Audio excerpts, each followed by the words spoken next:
జ్యోత్స్నపై కుండ పడటం సాధారణంగా జరిగిన సంఘటన కాదని, దీని వెనుక సూరజ్ వేసిన పెద్ద పథకం ఉందని ఆమెకు సందేహం కలిగింది. అయితే రేపటి భాగంలో వెలుగులోకి రాబోయే భయంకరమైన నిజం ఒక్క జ్యోత్స్ననే కాక, శివనారాయణ ఇల్లంతటినీ తీవ్ర దిగ్భ్రాంతికి గురిచేస్తుంది. సూరజ్ ఎంతమాత్రం అమాయక ప్రేమికుడు కాదు. అతడు లోపల మాలిని, దక్షిణామూర్తిలతో చేతులు కలిపాడు.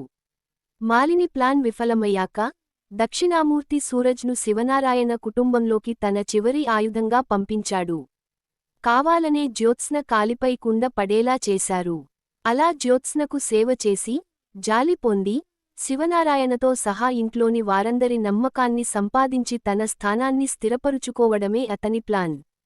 రేపటి భాగంలో, సూరజ్ దురుద్దేశాన్ని కార్తీక్కు వివరించడానికి దీప ముందే ప్రయత్నిస్తుంది.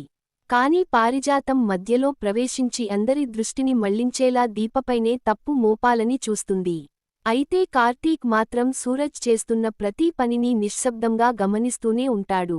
జ్యోత్స్న గదిలో సూరజ్ ఒంటరిగా ఉన్నప్పుడు, ఈ కుండ నాటకం ఎందుకు ఆడావని సూటిగా నిలదీయడంతో అసలు కథ ప్రారంభమవుతుంది.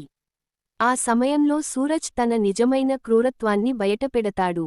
నన్ను పెళ్లి చేసుకోవడానికి ఒప్పుకోకపోయినా, లేదా ఈ విషయాన్ని ఇంట్లో చెప్పాలని చూసినా శివనారాయణ ఆస్తిని, కుటుంబ గౌరవాన్ని నాశనం చేస్తానని జ్యోత్స్నను సూటిగా బెదిరిస్తాడు.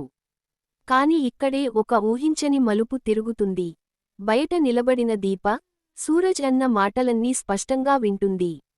ఇకపై సూరజ్, మాలినిల అసలు స్వరూపాన్ని కార్తీక్ ఎదుట దీప ఏ విధంగా బయటపెడుతుందో చూడటం రేపటి భాగంలో చాలా ఆసక్తికరంగా మారనుంది.